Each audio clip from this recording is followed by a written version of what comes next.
What's going on, Benjamins? We got that dude coming back on the show. We're going to talk 2025 prospects with Brian Smith and get a little fan reaction from the last show where Brian predicted 7 wins and a potential lack of receiving talent on the Badgers. We're going to talk about that on today's show. Let's go. You are Locked On Badgers, your daily podcast on the Wisconsin Badgers. Part of the Locked On Podcast Network, your team every day. What is going on, Badger fans? Welcome to Locked On Badgers. Thank you incredibly so much with like 5 thank yous and 7 exclamation points for making this one of your first listens every single day. I'm your host, Ryan Herrings. Today's episode is brought to you by FanDuel. Make every moment more.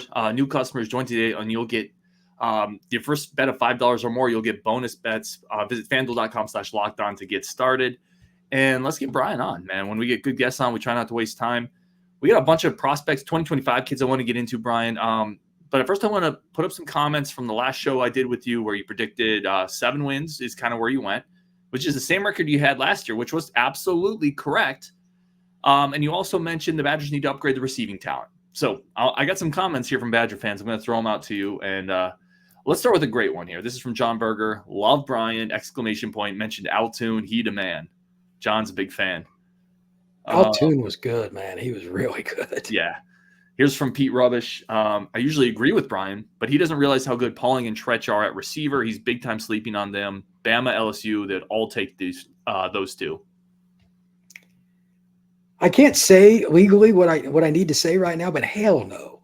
Look, LSU just put their second receiver, just ran 4.33 at the combine, and he's over 200 pounds and 6'4". No, it's not the same. The talent down south at receiver and DB is light years ahead of where it is in the Midwest. That's the problem. To that point, Wisconsin's finally getting some fast guys. They don't have that dominant boundary receiver like Brian Thomas. He's like 6'4", 210. He's exactly what the NFL is looking for. But at least they're getting faster. They don't have enough guys to stretch the field consistently that are making plays that are 6'2", 6'3", whatever. But they're a ways off. And that's why teams like Alabama, Oregon, they can suffocate you at the line with their corners playing up and force you to try to throw. And that's what I would do. And I'm sure that's what they're going to try. I will be happy to be wrong because I'd love to see Wisconsin beat one of those teams this year. But I don't think they will. I think they're a 7-5 team because outside the numbers, they're going to get mauled. Flat out. I think they're going to get mauled. Well, and one of the points you made in our last show was Pauling's a slot guy. Had a really good year last year. Tretch is probably going to play slot. You mentioned everybody's got slot guys. Yeah. Slot's the easiest one to fill because you can have a 5'9" guy there that's really effective. You know when they're really good, though? When they got a guy outside that's on the NFL draft board of the Dallas Cowboys. Who's Wisconsin's boundary receiver? Who? I don't even know who it is. That's not a good sign. Yeah, I mean, CJ Williams, Bryson Green. I mean, it's guys we talked about last year who didn't step up, and there's a reason. I mean, there's a reason Bryson Green is still in college. There's a reason CJ Williams transferred from USC. They haven't developed yet. That's not to say they can't.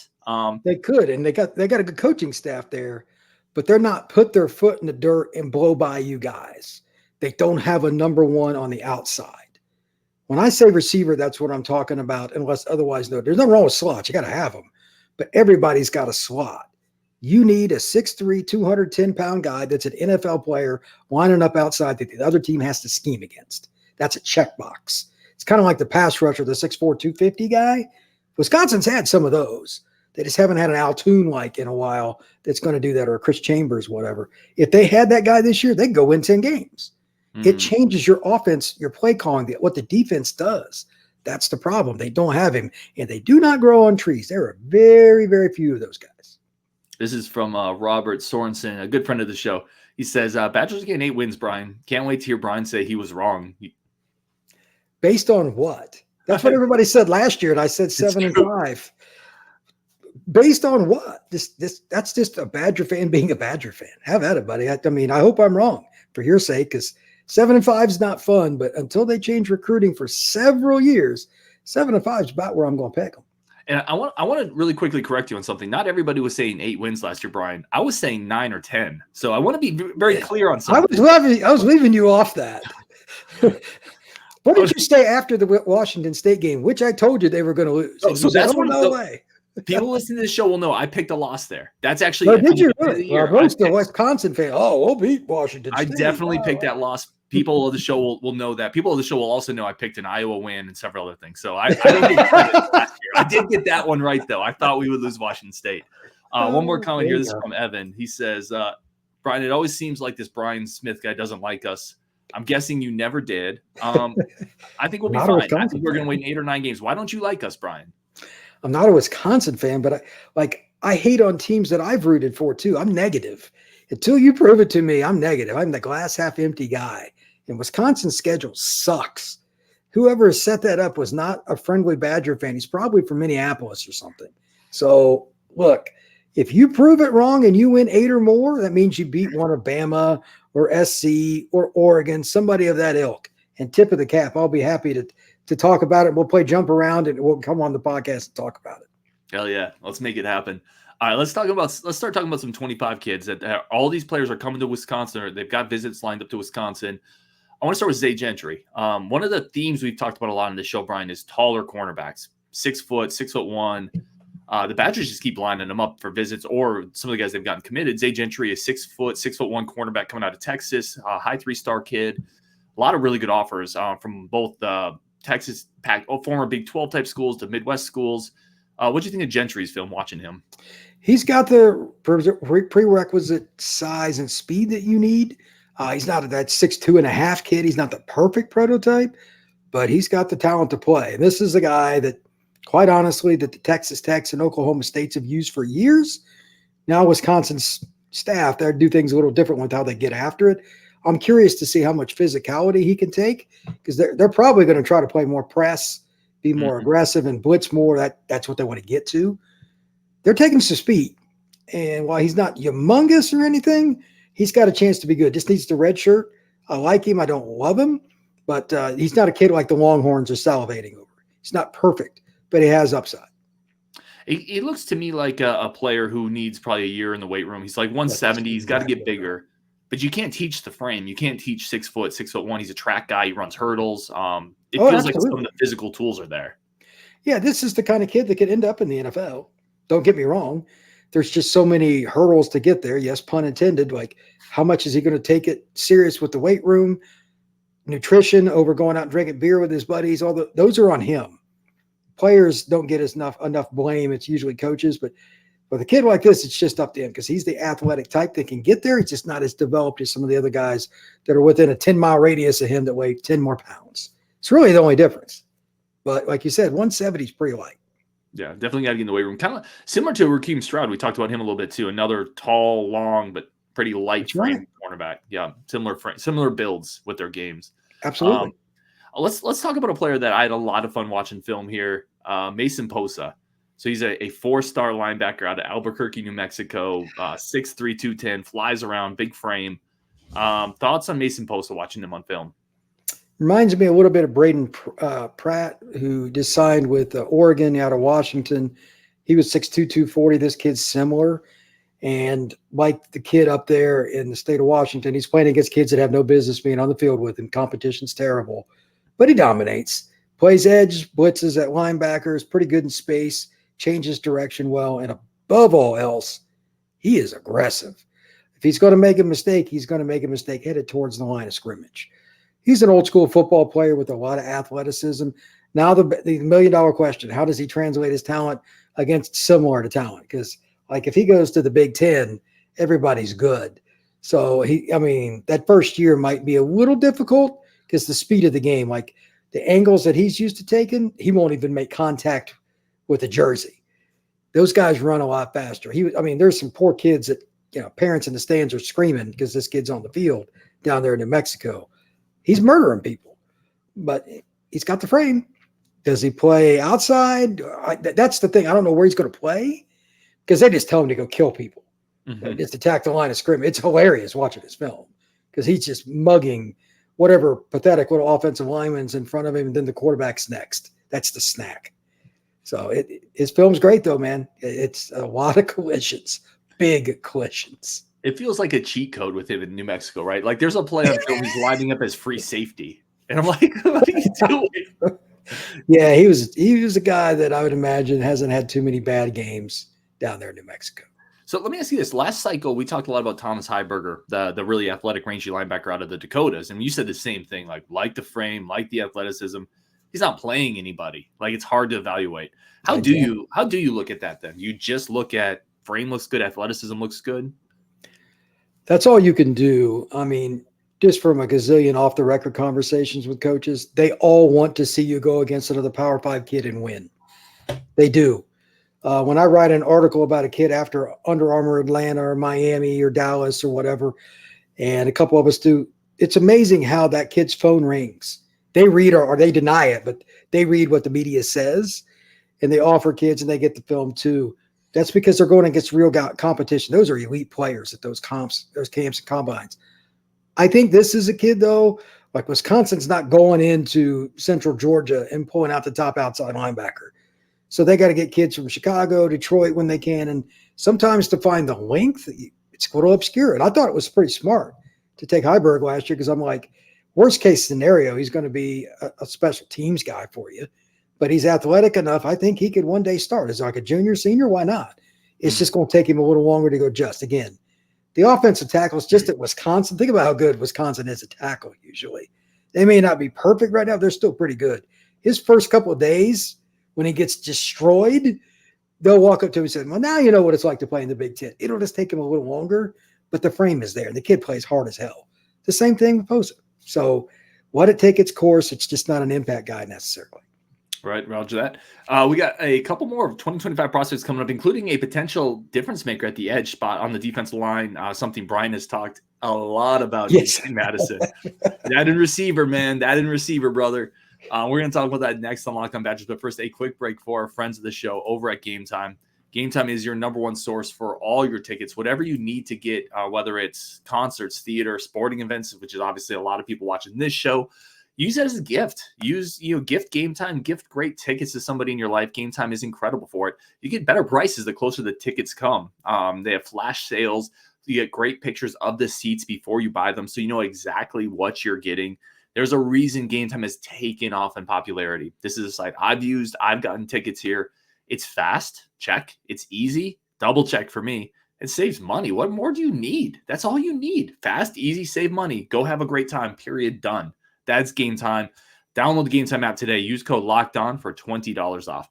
Today's episode is also brought to you by our great friends over at LinkedIn. Listen, every hire now that you make as a small business, it's a big deal. You can't waste it. Just like in football, you can't waste a roster spot. You can't waste a Scally. You got to make the most of your resources. That's what LinkedIn is here to do. It is a number one hiring platform as rated by small businesses multiple years in a row. I've used it personally. My company uses it. Connect with the right people. Use screening tools to get people with no business coming in your door, out of your business, out of your time, save money, find the right people, recruit the right spots. That's what LinkedIn is here to do. LinkedIn is the official recruiting sponsor of the Locked On Network.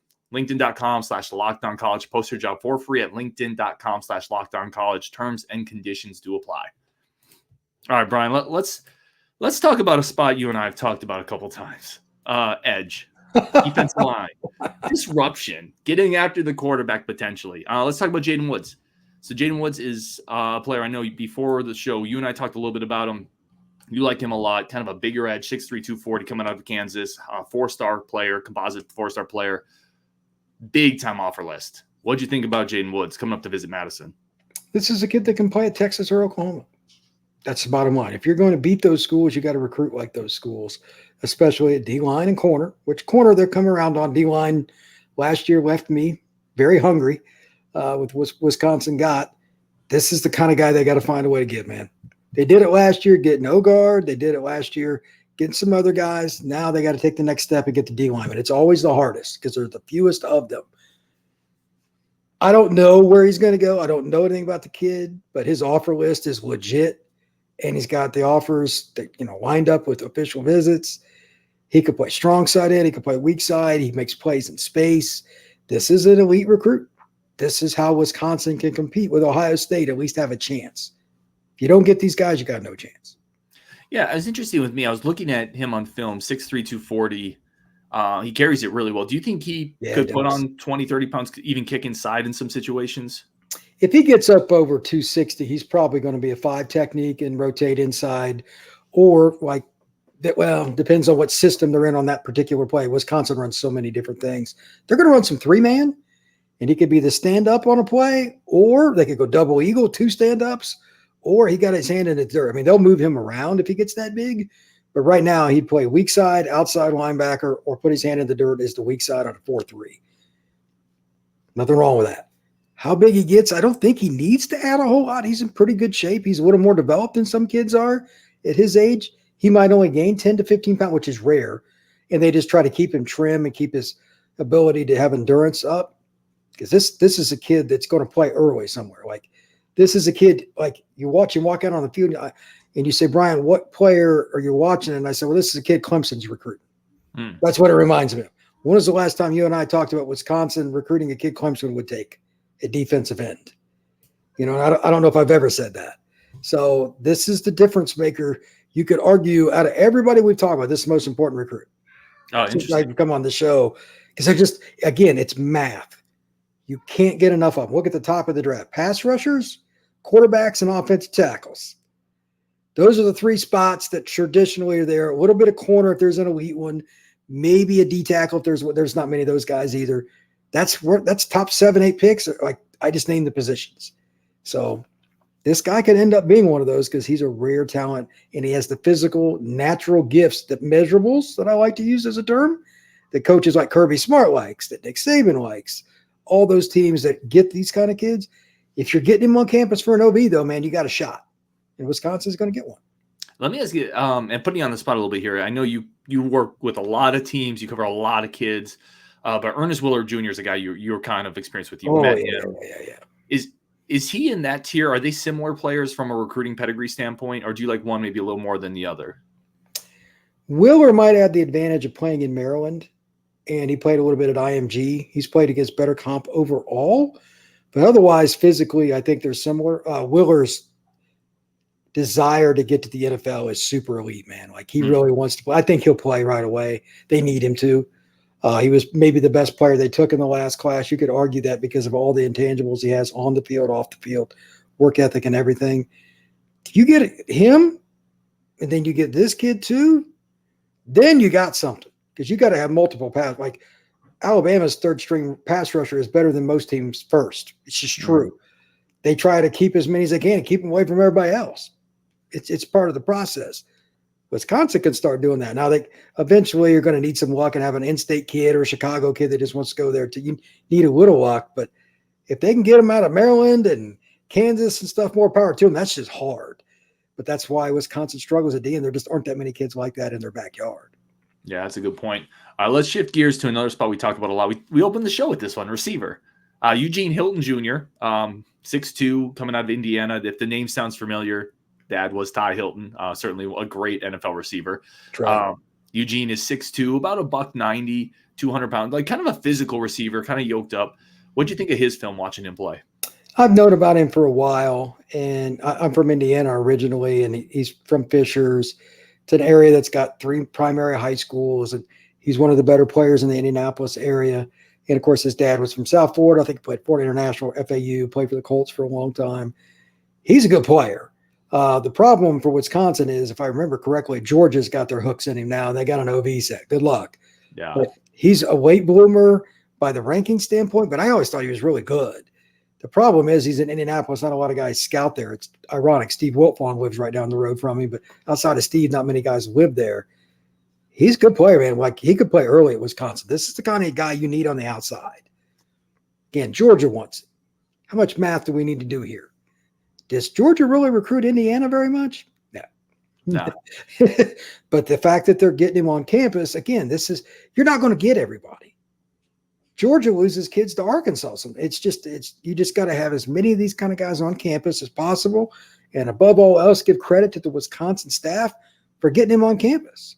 There's nothing more you can do except to recruit the kid. You can't make him sign. So they give him something to think about. They definitely have playing time available. Let me ask you this, because I've been thinking about this angle for a while now. If you get elite guys on campus, you kind of set yourself up for a year or two down the road if and when those elite guys may transfer and hit the portal. Who cares? Because if you're not getting elite kids in the first, you have no chance. Right. I mean, when they took Ron Dane Did they give a crap? They knew people would still try to get him to transfer. Ron Dane was arguably the best running back in high school football that year. So that's just the way it is. Like he was USA All-American. Everybody wanted him. He had an offer from every school in the country. Just decided to go to Wisconsin. Mm-hmm. There has to be a breakthrough at some point. He could have went to Notre Dame. He could have went to Penn State. He could have went. He picked Wisconsin. They have to find that guy again, and it's got to be at receiver. Again, they need a boundary guy that other teams fear. Until they do that, those offensive linemen in that running game that they're always famous for, and they still certainly have, will not be maximized because other teams can put good corners to great corners out there on the edge and play man coverage, but the safety in the box make it impossible to run against a quality front. Yeah. That's why you can't beat Ohio State and Michigan. You can't beat them on the outside. Well, and Badger fans, we've seen that. Like, we've seen that script so many times, too. It's open-ended. I mean, I can tell you what they're going to run. They can tell you. You've got to be able to run by them. There's no exception. We're going to take one more quick break. We have another 6-foot cornerback, maybe safety even, coming up next. Another player I like. We're going to talk about him with Brian Smith, continue this great conversation. But first, today's episode is brought to you by our good friends over at FanDuel. FanDuel.com/lockedon, the number one source that we use on the Locked On Network for all of our sports books, all of our gambling and wagering needs and information.